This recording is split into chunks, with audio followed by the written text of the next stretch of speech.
प्राध्यापक डॉक्टर अरविंद हंगरेकर, व्यासपीठावर उपस्थित असलेले महाविद्यालयाचे प्रभारी प्राचार्य प्राध्यापक नागरगोजे सर, प्राध्यापक डॉक्टर गायकवाड, प्राध्यापक डॉक्टर साखरे, समोर बसलेले माझे सर्व सहकारी गुरुदेव, कार्यकर्ते, बंधू भगिनी आणि विद्यार्थिनी, सर्वप्रथम ज्या BA फर्स्ट इयर आणि सेकंड इयरच्या विद्यार्थ्यांनी या थर्ड इयरच्या विद्यार्थ्यांना निरोप देण्यासाठी या कार्यक्रमाचं अगदी सुरेख आणि चांगल्या पद्धतीने या ठिकाणी नियोजन केलं आणि आयोजन केलं, त्याबद्दल सर्व प्रथम आणि द्वितीय वर्षातील विद्यार्थ्यांचं मी या ठिकाणी अभिनंदन करतो.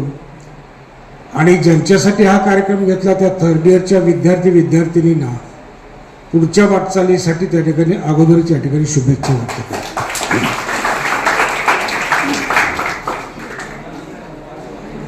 मित्रांनो, एक लक्षात ठेवा, हा कार्यक्रम घ्यायचा म्हणजे गेट टुगेदर पद्धतीनं आपण त्या ठिकाणी घेतोय. मागच्या 2 वर्षापासून आपण ही परंपरा चालू केलेली आहे. तत्पूर्वी 1-2 वर्ष आपल्याला कोरोनामुळे भेटता आलं नव्हतं, परंतु नंतरच्या कालावधीमध्ये त्या ठिकाणी फर्स्ट इयरला येणाऱ्या विद्यार्थ्यांचं स्वागत सेकंड इयर थर्ड इयरच्या विद्यार्थ्यांनी करायचं आणि वर्ष शेवटी त्या ठिकाणी थर्ड इयरच्या विद्यार्थ्यांचा निरोप हा फर्स्ट इयर आणि सेकंड इयरच्या विद्यार्थ्यांनी त्या ठिकाणी आयोजित करायचा. आणि त्या पद्धतीनं मला वाटतं हा 3रा कार्यक्रम महाविद्यालयात त्या ठिकाणी संपन्न होतं. पहिला कार्यक्रम मागच्या आठवड्यामध्ये मला वाटतं BComचा निरोप समारंभ झाला, कालच BScच्या विद्यार्थ्यांचा झाला आणि आज आपला BAच्या विद्यार्थ्याचा या ठिकाणी हा कार्यक्रम होतो. विद्यार्थ्यांनी हे कार्यक्रम देण्यापाठीमागची भूमिका लक्षात ठेवा की ज्या महाविद्यालयानं आपल्याला सगळी पुढची वाटचाल, आपली दिशा ठरवण्यासाठी किंवा दिशा देण्यासाठी जे काही शिक्षण देण्याचं काम किंवा जे काही त्या ठिकाणी कष्ट घेतलेले आहेत, त्या सर्व गुरुदेव कार्यकर्त्यांच्या वती कृतज्ञता व्यक्त करण्याचा हा एक प्रसंग असतो.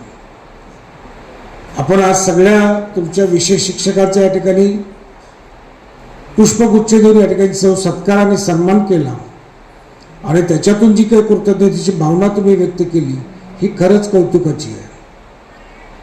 आणि आम्हा गुरुजनांना हीच महत्त्वाची त्या ठिकाणी आपल्याकडनं शिदोरी असते की या विद्यार्थ्यांनी कुठंतरी आपली जाणीव ठेवलेली आहे, कुठंतरी कृतज्ञता व्यक्त करून आपल्या भावना व्यक्त केलेल्या.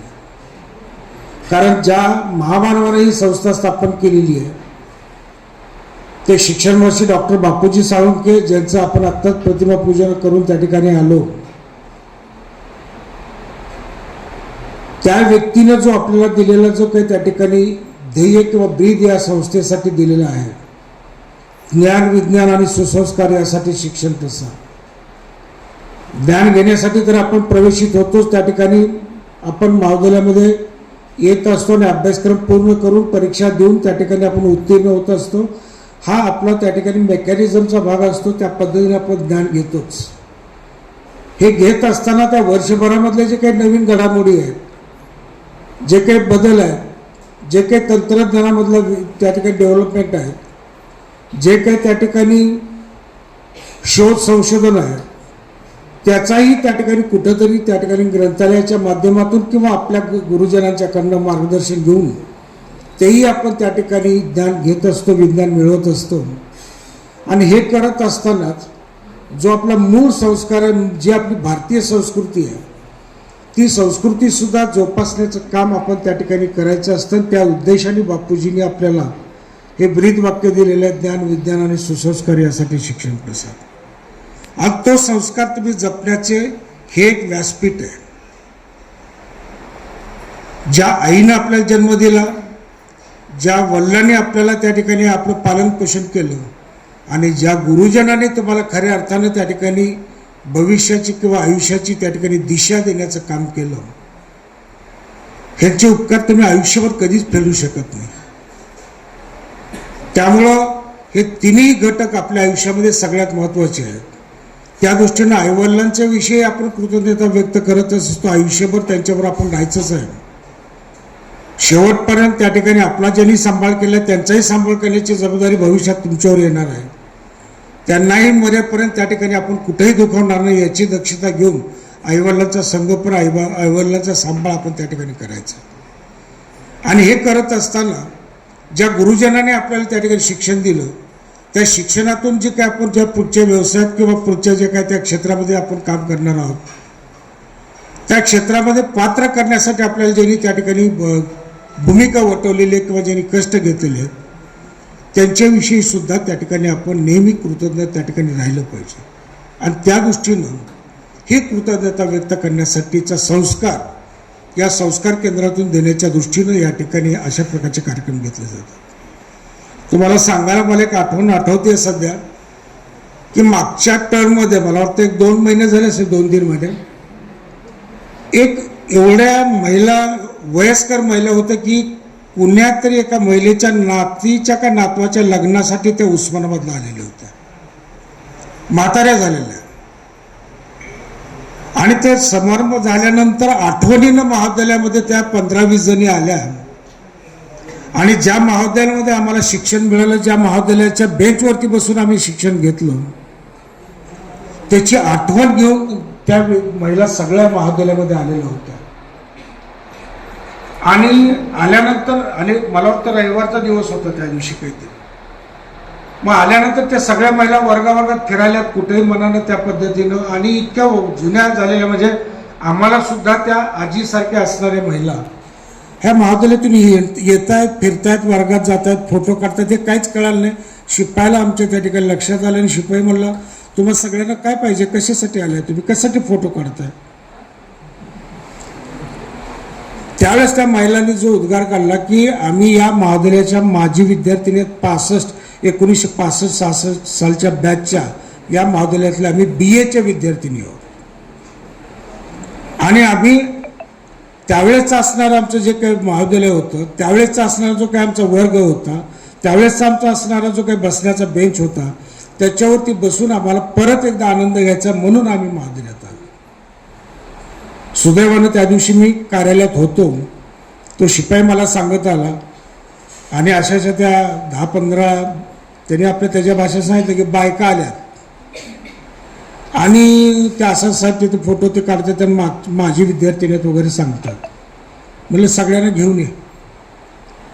मग त्या सगळ्या आल्या, सन्मानानं त्यांना केबिनमध्ये बसवलं, सगळ्यांना पाणी चहा वगैरे दिला आणि प्रत्येकाची चौकशी केली, विचारपूस केली. तर त्यावेळेस त्यांनी जे उद्गार काढले की आम्ही या महाविद्यालयामध्ये ज्यावेळेस हे महाविद्यालय सुरू झालं त्यावेळेस ही फक्त दगडी इमारत काम चालू होतं, तशा अवस्थेमध्ये आम्ही त्या ठिकाणी शिक्षण घेतलं. चिखल वगैरे त्या ठिकाणी सगळ्या प्रिमायसेसमध्ये असायचा, तशा अवस्थेत आम्ही या ठिकाणी शिक्षण घेतलं. आज बराचसा बदल झाला आहे, परंतु आठवणी मात्र आमच्या कायमच्या आहेत आणि त्या आठवणी जागृत करण्यासाठी आम्ही सगळ्या आज इथं एका विवाहाच्या समारंभासाठी आलो होतो, म्हणून महाविद्यालयाला भेट देण्यासाठी आलो आहे. आणि त्यावेळेस मग त्या ठिकाणी त्या सगळ्या लेडीजनी त्या ठिकाणी इच्छा व्यक्त केली की सर तुमची जर त्या ठिकाणी हरकत असेल तर एक बापूजींच्या पुतळ्याच्या जवळ आम्हाला तुमच्या समोर फोटो घ्यायचा आहे. ही सुद्धा एक लक्षात ठेवा, नाहीतर काही महिला म्हणले असते किंवा काही विद्यार्थी म्हणले असते की ठीक आहे झालं सगळं आम्ही जातो वगैरे, असं नाही. त्याच्यातून सुद्धा त्यांची कृतज्ञतेची भावना लक्षात येते की सर आम्हाला तुमच्या समोर बापूजीच्या समोर फोटो या ठिकाणी घ्यायचा आहे, की त्यावेळेस बापूजींचा पुतळा वगैरे त्यावेळेस काहीच नव्हता. आणि खरं म्हणजे हा महामानव इथं आला, या शिक्षण महर्षींना इथं येऊन धाडस करून या मराठवाड्यातलं मागासलेपण जे आर्थिकदृष्ट्या, सामाजिकदृष्ट्या, शैक्षणिकदृष्ट्या होतं आणि पर्टिक्युलरली मुलींच्यासाठी उच्च शिक्षणाची सोय इथं स्थानिक ठिकाणी उस्मानाबादसारख्या मागासलेल्या भागामध्ये उपलब्ध करून दिली. त्यामुळे आम्ही शिकू शकलो, त्यामुळे आम्ही पदवीधर होऊ शकलो. अशा महामानवाच्या शेजारी आम्हाला फोटो काढायचा आहे, त्यावेळेस तेवढं आमची विनंती मान्य करून घ्या. म्हणलं अगदी काय हरकत नाही. आणि त्या महिलांनी फोटो काढला आणि काढून नुसत्या गेल्या नाहीत, गेल्यानंतर आठवणीनं त्याची प्रिंट माझ्याकडे पाठवून दिलेली, अजूनही महाविद्यालयात आहे. ही जी काही आपुलकीची आणि ही जी काही कृतज्ञतेची भावना आहे ना, ही फार महत्त्वाची आहे. जसं आपण आईवडिलांना सोडणार नाही, तसं ज्या शाळेनं, ज्या महाविद्यालयानं आपल्याला शिक्षण दिलेलं आहे त्याची नाळ कधी तोडायची नाही आहे, कायम ठेवायची आहे. आणि त्याची शिकवण येण्यासाठी म्हणून हे व्यासपीठ आहे, त्याच्यासाठी हा कार्यक्रम आहे. आणि त्या पद्धतीने तुम्ही सगळे विद्यार्थिनी ही जी काही नाळ आहे किंवा ही जो काही आपुलकीचा धागा आहे तो कायम भविष्यामध्ये ठेवाल अशा प्रकारची अपेक्षा या निमित्ताने व्यक्त करतो. आणि खरं म्हणजे हा निरोप समारंभ नाही आहे, कारण तुम्हाला जे BA थर्ड इयर पास होऊन मुलं मुली जाणार आहेत त्यांच्यासाठी पुढच्या उच्च शिक्षणाच्या सोयी आपल्या इथं आहेत. पदव्युत्तर अभ्यासक्रम आपल्याकडे आहेत. MA मला वाटतं सगळ्या लँग्वेजेस आहेत, सगळे सोशल सायन्स आपल्याकडे आहेत. त्याच्याही पुढे जाऊन कुणाला आणखी काय हायर तुम्हाला क्वालिफिकेशन रिसर्च PhD वगैरे करायची असेल त्याची सोय रिसर्च सेंटरची आपल्या महाविद्यालयामध्ये आहे. म्हणजे स्थानिक ठिकाणीच या महाविद्यालयानं या संस्थेनं तुम्हाला सगळ्या उच्च शिक्षणापर्यंतच्या सोयी उपलब्ध करून दिलेल्या आहेत. परंतु पहिला टप्पा तुमचा उच्च शिक्षणातला तो पदवीचा आज तुम्ही पूर्ण करणार आहात. पुढच्या टप्प्यामध्ये 2 वर्षात तुम्हाला पदव्युत्तरची सोय या ठिकाणी आहे. त्याच्या पुढे जाऊन रिसर्च करण्याची सुद्धा संधी तुम्हाला या ठिकाणी आहे.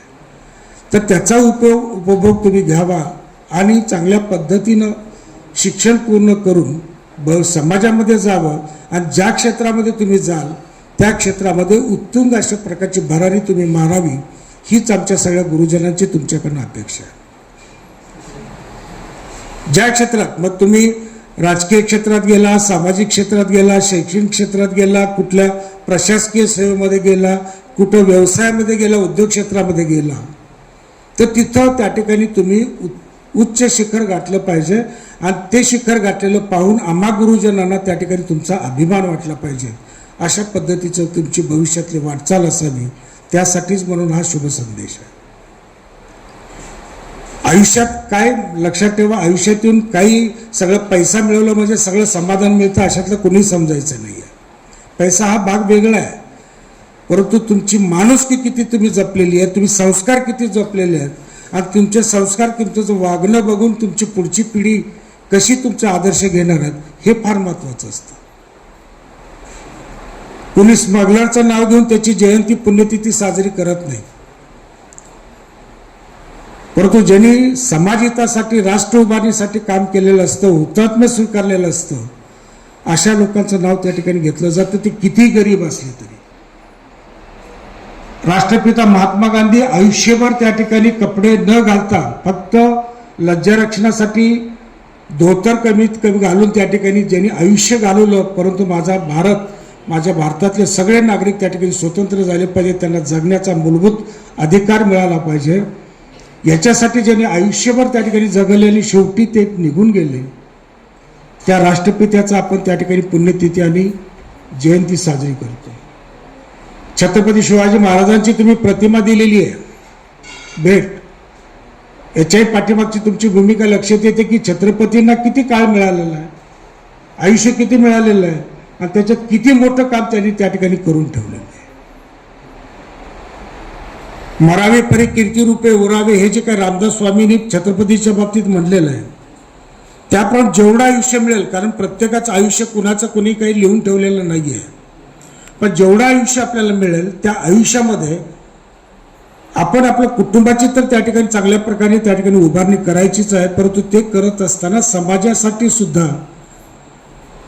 देशहिताच्या दृष्टीने राष्ट्र उभारणीच्या दृष्टीने त्या ठिकाणी काही करता आलं तर त्या पद्धतीनं आपलं योगदान आपण द्यावं, ही खऱ्या अर्थानं तुम्हाला आमची सगळ्यांची शिकवण त्या ठिकाणी असणार आहे. आणि त्या दृष्टीनं तुम्ही भविष्यामध्ये चांगल्या पद्धतीने यशस्वी तुमच्या आयुष्यात व्हा, परंतु ते आयुष्यात यशस्वी झाल्यानंतर उत्तुंग अशा शिखरावरती पोचल्यानंतर सुद्धा आपल्या कुटुंबाविषयी, आपल्या आईवडिलाविषयी आणि आपल्या गुरुजनांच्या विषयी आणि त्या संस्थेविषयी, त्या शाळा महाविद्यालयाविषयीची जी कृतज्ञता आहे ती कधीही विसरायची नाही. मला तर पर्टिक्युलरली मुलींना त्या ठिकाणी प्रसंग सांगायचा आहे की तंत्रज्ञान एवढं विकास, फॅशन्स वगैरे एवढं बदलत चाललेलं आहे, जग बदलत चाललेलं आहे, पण बदलत असताना सुद्धा आपण आपला संस्कार, आपला कुठलाही त्या ठिकाणी आपल्याकडनं त्याचा विध्वंस होणार नाही किंवा आपले संस्कार त्या ठिकाणी बिघडणार याची दक्षता आपण घेतली पाहिजे. अहो काय TV सिरियलमध्ये आम्ही बघतो की TV सिरियलमध्ये अशा काही महिला मुली आहेत की लग्न झाल्यानंतर ते सगळं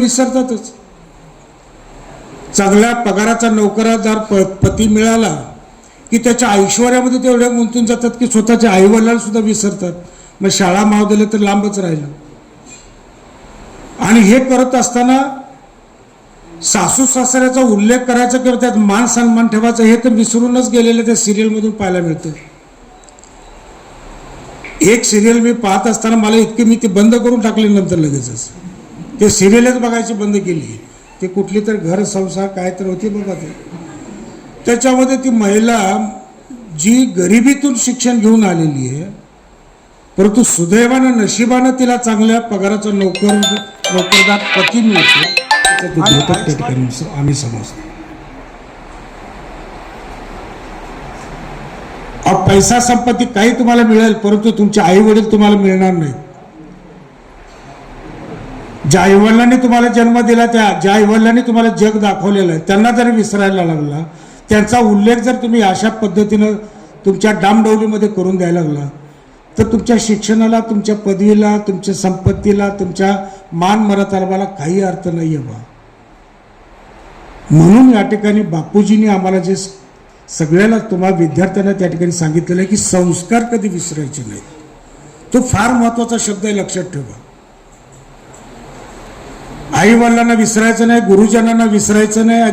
ज्या शाळा महाविद्यालयाने आपल्या संस्कार दिले, शिक्षण दिलेले आहेत, त्यांची आठवण कायम ठेवायची. जसं त्या 65-66 सालच्या मुली म्हणजे जवळजवळ 35 आणि हे 25 70-80 वर्षांनी त्या महाविद्यालयामध्ये आले. म्हणजे ही जी नाळ आहे ना, ही जी काही त्या ठिकाणी शिकवण आहे तुम्हाला दिलेली, ही कायम तुम्ही टिकवली पाहिजे. लक्षात ठेवा. मी सुद्धा तुमच्यासारखाच पुढचा बसणारा याच महाविद्यालयाचे विद्यार्थी आहे. आमचा सुद्धा मागच्या 2 महिन्याखाली एक आमचा माजी विद्यार्थ्याचा मेळावा 1976च्या बॅचच्या विद्यार्थ्यांचा झाला. जेवढे आम्हाला शिकवणारे शाळेतले शिक्षक होते, सगळ्यांना समोर बसून आम्ही त्यांचा आदर सत्कार सन्मान केला आणि त्यांच्या आम्ही सगळे विद्यार्थी तिथं कृतज्ञ झालेलो होतो. ही आठवण त्या शिक्षकाच्या डोळ्यात. त्यांना चालता येत नव्हतं, बोलता येत नव्हतं काही शिक्षकांना, वय परत्वे. परंतु ती ही जी काही कृतज्ञता व्यक्त करण्यासाठी सगळ्या विद्यार्थ्यांनी त्यांना जी दिलेली सन्मान होता, तो बघून ते बिचारे सगळे भारावून गेलेले होते. आपल्या इथं ऑल इंडिया क्रीडा क्षेत्रामध्ये यश मिळवलेले, शिवछत्रपती पुरस्कार मिळवलेले या महाविद्यालयाचे माजी विद्यार्थी, ते सुद्धा मागच्या 8 दिवसाखाली एकत्रित आलेले होते. त्यांनी सुद्धा त्याच पद्धतीची भावना व्यक्त केलेली. फक्त हे लक्षात ठेवा, हे जे संस्काराचे धडे आहेत ना, हे संस्काराचे धडे फक्त याच संस्थेमध्ये मिळतात आणि ते संस्कार घेऊनच तुम्हाला भविष्याची वाटचाल करायची आणि त्या पद्धतीने तुम्ही कराल अशी अपेक्षा या निमित्तानं करतो. परत एकदा सगळ्या थर्ड इयरच्या विद्यार्थ्यांना उद्या येऊ घातलेल्या परीक्षेसाठी शुभेच्छा देतो आणि भविष्यात तुम्ही इथंच परत उच्च शिक्षण पदव्युत्तर शिक्षण घेण्यासाठी किंवा रिसर्च शिक्षण घेण्यासाठी याच महाविद्यालयामध्ये प्रवेशित व्हा, अशा प्रकारचं आवाहन या निमित्तानं करतो. आणि जाता जाता आणखी एक तुम्हाला सांगायचा उद्देश मला की हे महाविद्यालय सध्या नॅकला सामोरं जातं. यावर्षी साधारणतः या महिन्यात 1.5 महिन्यामध्ये नॅकची टीम आपल्या महाविद्यालयाला भेट देण्यासाठी येणार आहे. त्यावेळेस त्या ठिकाणी आपला महाविद्यालयाचं ग्रेड हा अपग्रेड कशा पद्धतीनं होईल याच्यासाठी आपण सगळ्यांनी त्याच्यामध्ये प्रयत्न केले पाहिजेत. आम्ही स्टाफ तर सगळ्या त्या पद्धतीने प्रयत्न करतोच आहे. तुम्हाला इन्फ्रास्ट्रक्चरची डेव्हलपमेंट त्या ठिकाणी पाहत असाल तुम्ही, तेही त्या नॅकच्या दृष्टीनं त्या ठिकाणी आपण करतोय. परंतु हे करत असताना त्याच्यामध्ये काही एक पार्ट त्या नॅक टीमच्या व्हिजिटच्या वेळेस असतो, तो म्हणजे एक आजी विद्यार्थी आणि माजी विद्यार्थ्यांचा त्या ठिकाणी त्यांच्याबरोबरचा इंटरॅक्शन असतं. तुमच्या समवेत एक बैठक असते. त्यावेळेस तुम्हाला महाविद्यालयाने काय काय दिलं, कसं शिक्षण दिलं, शिक्षणाच्या कुठल्या कुठल्या सोयी तुम्हाला उपलब्ध करून दिल्या, संधी कुठल्या दिल्या आणि हे देत असताना तुम्हाला कशा पद्धतीने संस्कार या ठिकाणून मिळालेले आहेत, हे तुम्हाला त्या ठिकाणी ते जे विचारतील त्या पद्धतीनं सांगावं लागतं. आणि आम्ही विद्यार्थी काय असे त्या ठिकाणी टेंड करत नाही, कारण आम्ही वर्षभर त्या पद्धतीने विद्यार्थ्यांना संस्कार देतोच आहोत. आणि त्या पद्धतीनं तुम्हाला जे मिळालेले अनुभव असतील ते अनुभव हे त्या कमिटीपुढे तुम्ही त्या ठिकाणी सांगायचे की जेणेकरून या महाविद्यालयाचा दर्जा किंवा या महाविद्यालयाचं ग्रेडेशन वाढण्यासाठी त्या ठिकाणी मदत होईल. त्या दृष्टीनं त्यावेळेस तुम्हाला आमचे क्षीरसागर सर किंवा नागरगोजे सर त्या ठिकाणी तुम्हाला निमंत्रित करतील. सगळ्यांनाच काही इन्व्हॉल्व त्याच्यामध्ये करता येत नाही, काही मोजक्यांनाच घ्यावं लागेल, परंतु जेवढ्यांची नावं येतील त्यांनी सगळ्यांनी आपला जो काही कॉलेजचा ड्रेस आहे, नाहीतर TY झाला आता ड्रेस दिला टाकून कुठंतरी आणि बाकीच्या ड्रेसवर नाही, ड्रेस कोडवरती त्या ठिकाणी उपस्थित राहायचं आहे.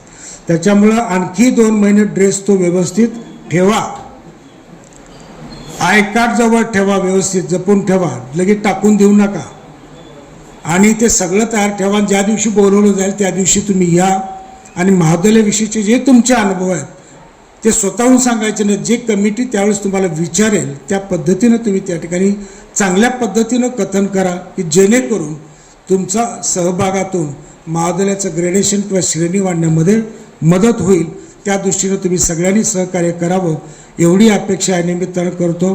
परत एकदा आयोजित करणाऱ्या सगळं विद्यार्थिनींचं अभिनंदन आणि जे TYला असणारे विद्यार्थी आहेत त्यांना पुढच्या वाटचालीसाठी त्या ठिकाणी शुभेच्छा आणि सगळ्यांनाच उद्या येऊ घातलेल्या 2 एप्रिलपासूनच्या विद्यापीठ परीक्षेसाठीच्या शुभेच्छा व्यक्त करतो आणि या ठिकाणी थांबतो. थँक्यू.